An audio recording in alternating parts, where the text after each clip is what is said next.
नमस्कार दोस्तों, बहुत बहुत स्वागत करता हूं आपका आपके अपने YouTube channel bull and beer market में। दोस्तों आज हम विकास लाइफ केयर की बात कर रहा हूं। विकास लाइफ केयर का जो अब राइट इशू आने वाला है, हम इसकी बात करेंगे। तो राइट इशू में किस तरह से आपके लिए अपनी स्ट्रेटजी को लेकर के चलना चाहिए, क्या आपको इसमें अप्लाई करना चाहिए या फिर नहीं करना चाहिए, और एक और तरीका कि आप यहाँ से पैसा कमा पाएं, एक ऐसी स्ट्रेटजी जिसको लेकर के आप अच्छे मुनाफे में रहने वाले हैं। दोस्तों तो वीडियो में बने रहिएगा, और अगर आपने अभी तक चैनल को सब्सक्राइब नहीं किया है तो कर लीजिएगा, आपका अपना ही चैनल है। और वीडियो पसंद आए तो लाइक बटन भी दबाइएगा। दोस्तों तो सबसे पहले हम चलते हैं इनके जो ऑफिशियली लेटर हमें दिया गया है उस पर हम बात करते हैं।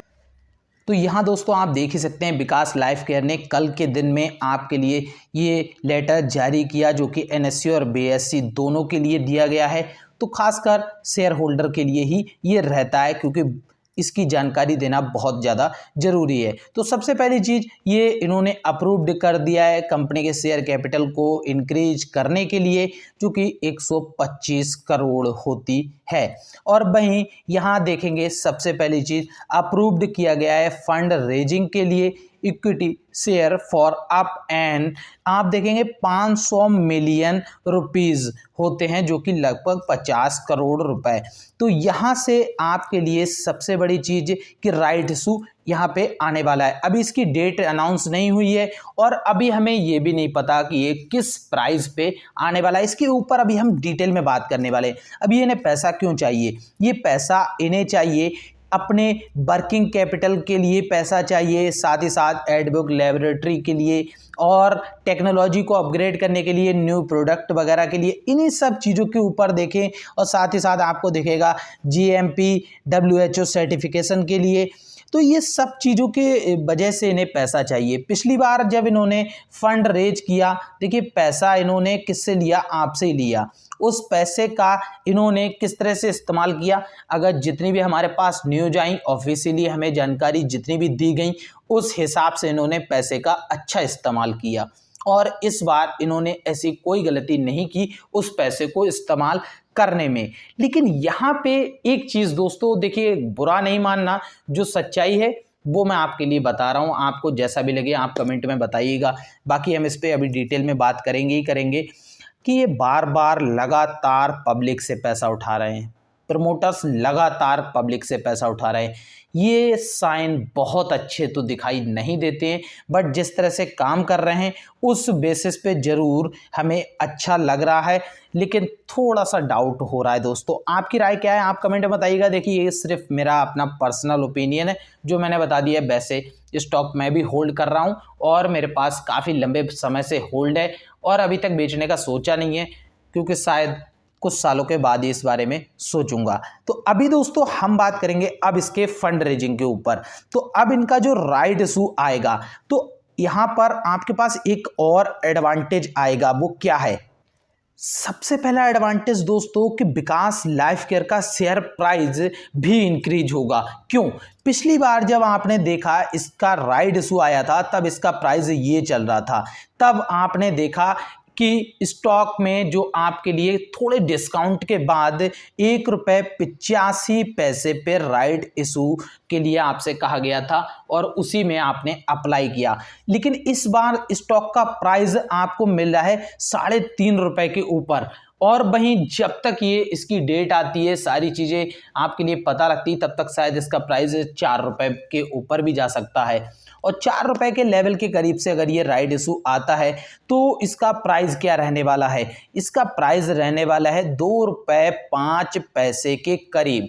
देखिए इस बार कम शेयर बेचे जाएंगे और पैसा ज़्यादा रेज किया जाएगा। और साथ ही साथ दोस्तों, पिछली बार जहां आपके लिए 5:2 के रेशियो में 5 शेयर के बदले 2 राइट इशू के लिए आप अप्लाई कर सकते थे, 2 आरई शेयर भी आपके अकाउंट में आए थे। और इस बार शायद से ये चेंज होकर के 5:1 के रेशियो में आपके लिए अप्लाई करने के लिए आ सकता है। तो आपके पास एक आरई शेयर भी आएगा।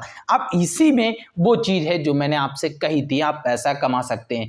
अगर आपने पहले से मन में सोच लिया है कि मुझे अप्लाई नहीं करना है, तो आप क्या कर सकते हैं, जितने भी आपके पास आरई शेयर आएंगे, राइट इंटाइटलमेंट शेयर, वो आप सीधा सीधा मार्केट में ट्रेड कर सकते हैं।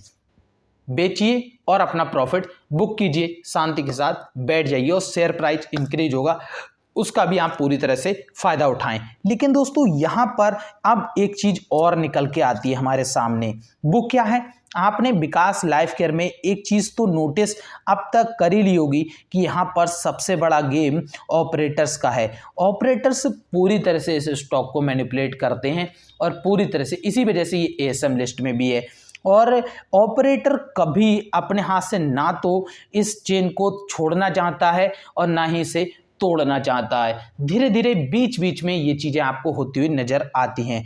तो वही चीज़ राइट इशू में भी होने वाली है और इस बार आपके साथ थोड़ा सा गेम भी हो सकता है, तो इसलिए थोड़ा सा सतर्क जरूर रहें।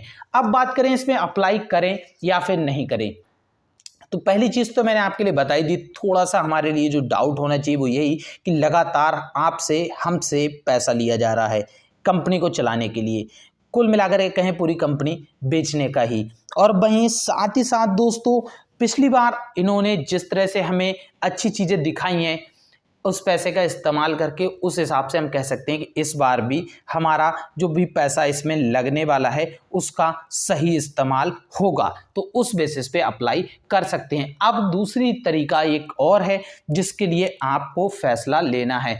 अगर आपका शेयर प्राइस काफ़ी ऊपर है तब आप उसमें अप्लाई करें, और अगर आपका प्राइस नॉर्मल है, सही है, 2 रुपये 60 पैसा 70 पैसा 3 रुपये के लेवल तक, तब आप विदाउट अप्लाई किए सीधे अपने आरई शेयर बेच के अपना प्रॉफिट बुक कर सकते हैं। देखिए ये स्ट्रेटजी है, पहले से हमें बना के चलनी होगी, आपको समझनी होगी। अच्छी लगे तो आप बताइएगा कमेंट में, नहीं अच्छी लगे तो आप अपनी राय भी दे दीजिएगा दोस्तों, क्योंकि जानकारी कहीं से भी मिले बेकार नहीं जाती है, हमेशा काम ही आती है। तो ये 2 तरीके हमारे सामने आते हैं। अब आपको क्या लगता है दोस्तों वो आपके मन में होगा। वहीं विकास लाइफ केयर ने इस समय हमें जितनी भी चीज़ें बताई हैं, जितनी भी चीज़ें दिखाई हैं, उन सब के बेसिस पे तो हमें इसका जो 5 साल आगे का फ्यूचर है वो काफ़ी अच्छा नज़र आ रहा है, ब्राइट नज़र आ रहा है, देखने में सुंदर लग रहा है। लेकिन फ्यूचर एक दिन में डिसाइड नहीं होता है, हम आज के बेसिस पे जरूर कह सकते हैं, बट शायद से ये नज़रिया 1 महीने बाद चेंज भी हो सकता है या फिर 1 साल बाद भी। बट अभी सबसे इम्पोर्टेंट चीज़ है कि आप कंपनी को टाइम दीजिए, इसको होल्ड कीजिए और इसकी सारी जानकारी के साथ अपडेटेड रहिए दोस्तों। अपडेट रहने में कोई भी बुराई नहीं है, बाकी आपकी अपनी मर्जी है दोस्तों। तो अगर आपको ये वीडियो पसंद आई हो तो लाइक कीजिएगा और चैनल को सब्सक्राइब कीजिएगा दोस्तों। कमेंट बॉक्स में अपनी राय जरूर दीजिएगा दोस्तों।